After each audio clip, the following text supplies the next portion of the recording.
Hi, everybody. I'm Martin Bandyke, and welcome to Ann Arbor's 107 one-on-one. And I'm delighted to have with us Adam Granduciel of the War on Drugs, who has just released this long-awaited new album, first studio recording in about 4 years. I Don't Live Here Anymore, which you're hearing a ton right now on 107.1. Adam, congratulations on your new album. How are you? How are you feeling after finally getting this album out?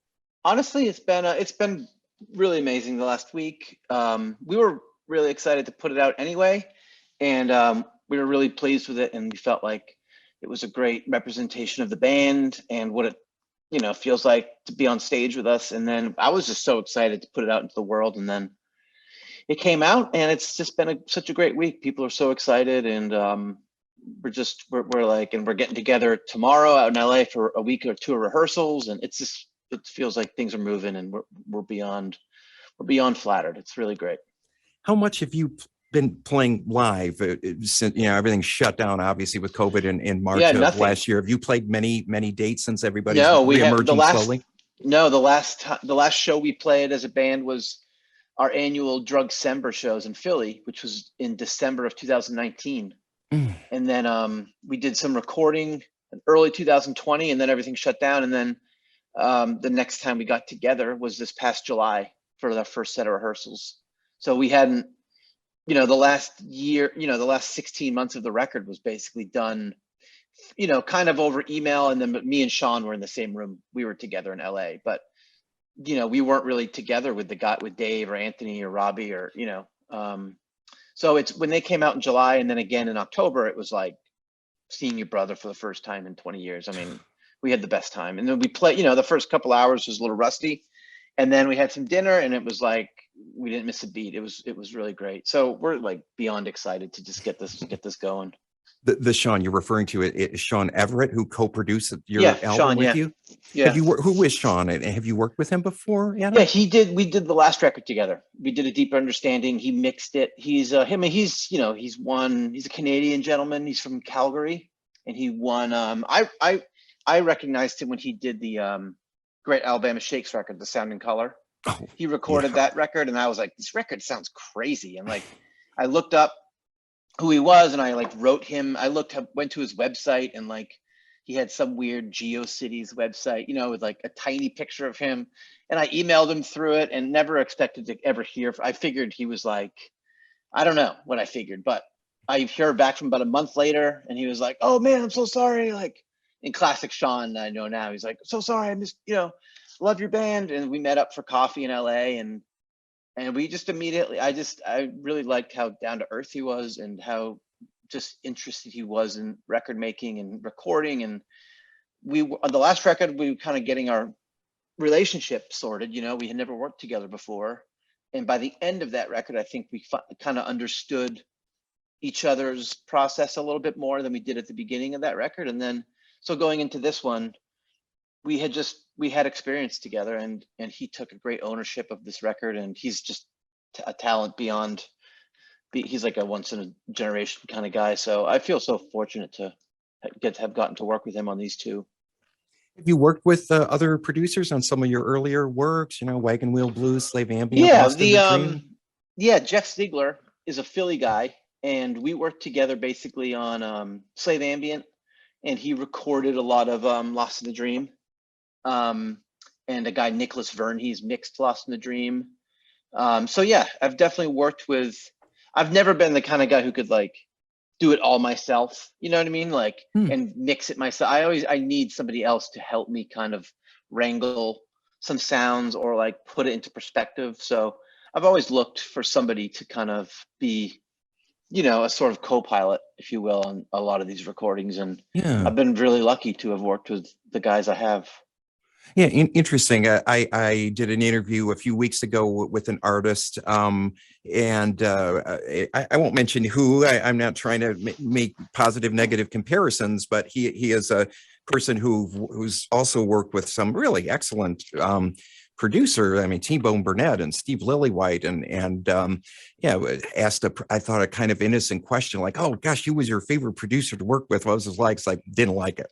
Didn't like working with anyone outside except me. And I was like, okay, I mean, that's completely valid. But I thought, Wow, man, T-Bone Bernard is pretty cool, Yeah, and but the different artists have different ways of working. You like to have an outside voice, who you can yeah, bounce your music off of, and you're okay if that producer goes, Adam, you need to do take nine of your guitar track there. It was a little that's okay for a yeah. producer to be like real honest with Oh, you, for and sure. Yeah, I think that's yeah, kind of what you look for sometimes is someone to kind of keep you grounded a little bit and either say, let's do one more, like you could do better, or, oh, that was really great. Like I either feel way. like that's the thing after working with Shawn for 2 records. It's like when he tells me when I'm doing a vocal and he's like, that's great.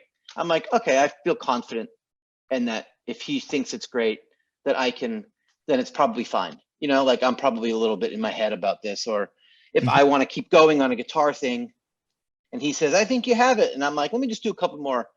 He knows that I just want to do a few more, and it's like, there's no ego when we work. It's just, we really just enjoy the process of getting there.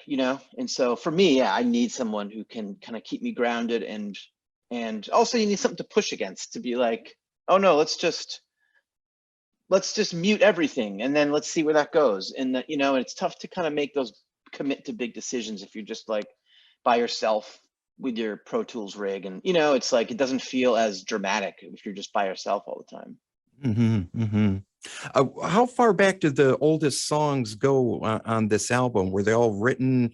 You said you've been working on this album for a bit, but what's say the oldest song that you wrote for I Don't Live Here Anymore? How far back does it go?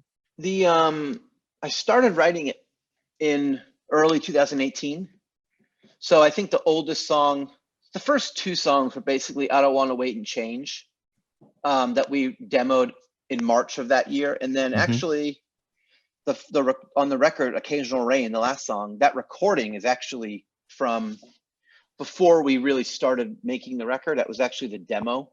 I Oh, had written the song at home. I had done a little recording of it, and then I invited the guys up to Brooklyn to kind of just demo it. Be like, oh, I got this song. So we got into a studio. My friend Nick recorded it really well, and we ended up re-recording it 6 months later with Shawn at Electric Lady. But it didn't have like the same magic, or we were overthinking it. We were trying to like recreate the demo, and then I kind of just threw the song away because I was like, well, I don't know. And then towards the end of this process, I found that demo, and I was like, oh, this is like the perfect song for the last song on the record.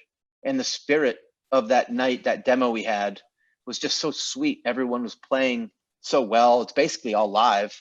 So I pretty much just like dug it up and Shawn mixed it. We added a couple things. I re-sang it.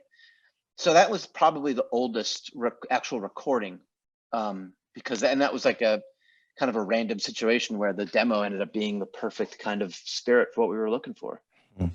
the title track from the album, which well, it's not just us. It's a hit single, which is a beautiful thing for an artist who we appreciate as much as the War on Drugs. The title track begins with the lyrics: "I was lying in my bed, a creature void of form," and I'm looking here at the lyric book in the CD, and the line "a creature void of form" is italicized here, and I remember listening to this going, "creature void of form, creature." It's like, and suddenly looking at the italics, it's like, oh damn, that's of course that's from Shelter from the Storm, Right. from Bob Dylan, which is Right. who you also name check in the song. And as when I spoke to you years ago for the Detroit Free Press, we shared our love for Bob Dylan's music, who just returned to concertizing last night. Played his first show in almost 2 years. Right. In Minneapolis, right? Yeah, at Milwaukee, I Oh, think. Milwaukee. That's right. And I Milwaukee. believe Yeah, he yeah. played Shelter from the Storm last night Oh too. my God. So I didn't even know he was. I didn't. I saw something on Instagram about that. I was like, oh shit. I was like, I gotta go.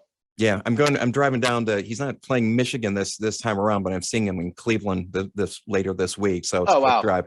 I Can't. can't. That's awesome. Yeah, just can't miss it. I don't live here anymore. What is the lyrical focus? What are we talking about here in this the lyrics for this song? What inspired it?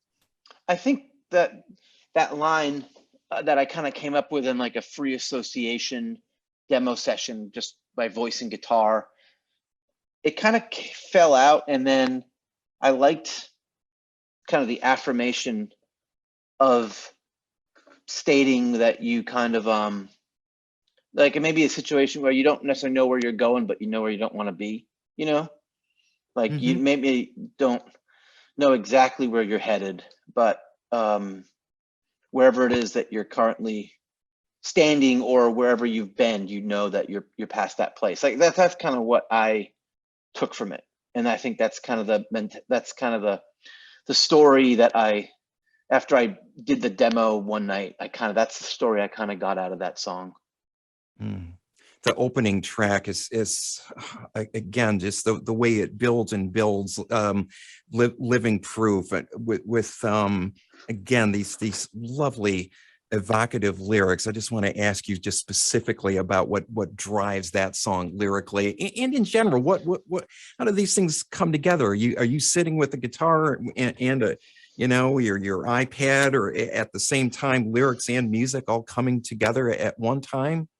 Sometimes with songs, I'm amazed that they even became a song, because like with Living Proof, I had we were working in the studio, like demoing. Like I was up in Brooklyn. I had a couple days just throwing ideas. I had some friends in the studio with me, and I think we had like 2 more hours. And I was like, you know what? I was like, maybe I have a song I can play on the piano. You know, it was myself, Mike on guitar, and Pat on drums.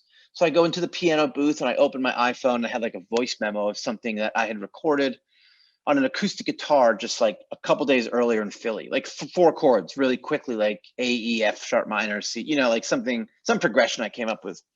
And I was like, okay, so so I kind of it wasn't a song. It was like 4 chords that I had recorded. And after, I started playing them, and then it morphed into something, and then it just kept morphing. And I had that little middle section, those 2 alternating chords that I had been playing on the piano like as a different thing for a couple of weeks. Like it was just I hadn't connected the 2 progressions. So after like the 5th take, I was like, oh, maybe this progression could work. And then it became like this longer middle section. It started to just come into focus. And then it kind of I kept thinking, I was like, oh, this is like a mantra, you know what I mean? Like this like alternating thing. Like I was like, this is interesting. It's not just like we could just keep this going until it's like almost like uncomfortably long, you know? And I had the end of the song, like I had those chords. So, and some of it I made up on the spot.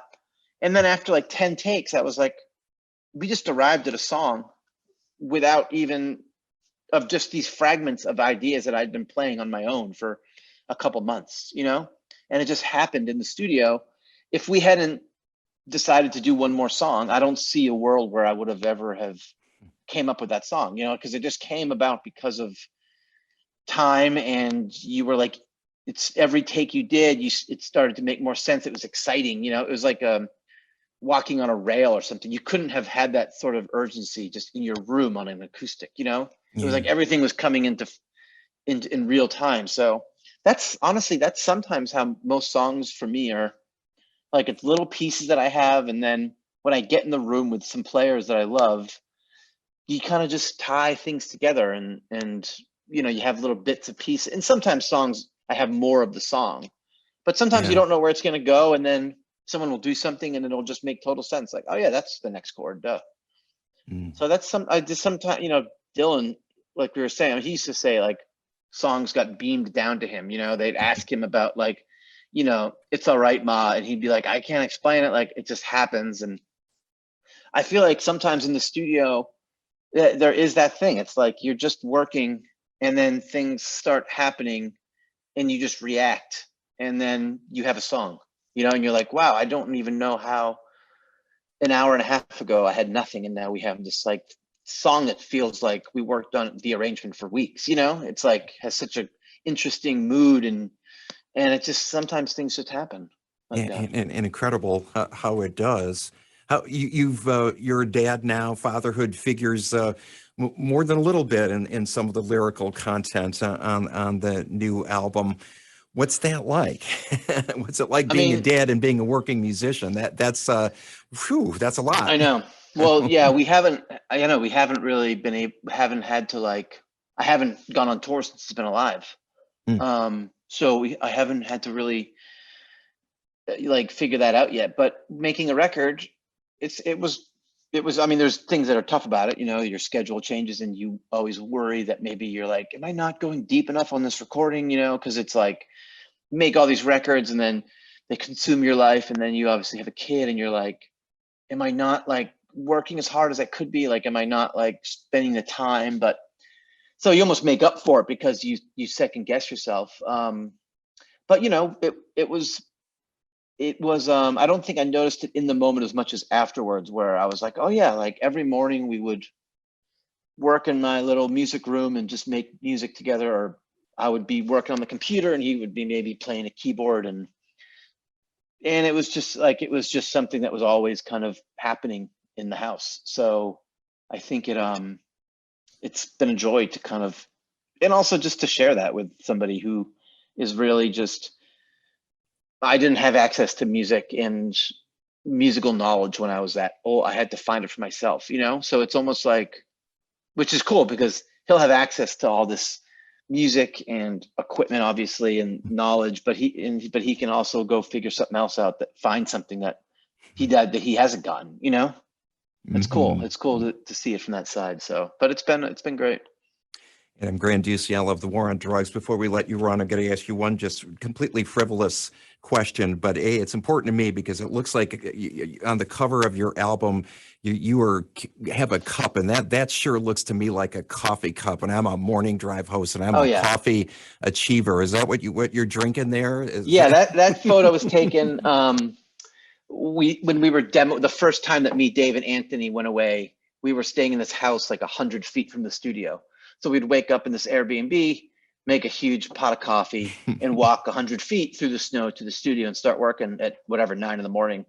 And you were all big coffee guys. I mean, John, our sax player and keyboard player, he's just started roasting his own coffee. Oh. So he's been making, and this is a guy who like 2 years ago was drinking like hazelnut Folgers. You know, he'd be like, "Oh, I'm just a regular guy," and now he's like roasting, and he's like coming up with names for everyone's beans, and he's like, "Oh, Adam, I know you like the Central American darker roast." And it's like he's really dialed in, and it's actually, to be honest with you, it's really good. It's way better than we all thought it was going to be. So we're a big coffee band. It's basically, we talk about gear and coffee and music, you know what I mean? But basically like music and coffee. That's basically No, what this band's all about. no wonder we love you so much here on Right. 107one. What else is there? Congratulations on this brilliant, beautiful, heartfelt album, Adam. Adam Granduciel joining us for a 107 one-on-one. We look forward to seeing you in Detroit. You're going to be appearing at Fillmore in a couple of months. Yeah. Congratulations on this Can't album, wait. my friend. Thank you. Thanks for joining us. Okay. Thanks a lot, Martin. I appreciate you. Yeah. Be Yeah. well. Take care. Bye. Bye-bye.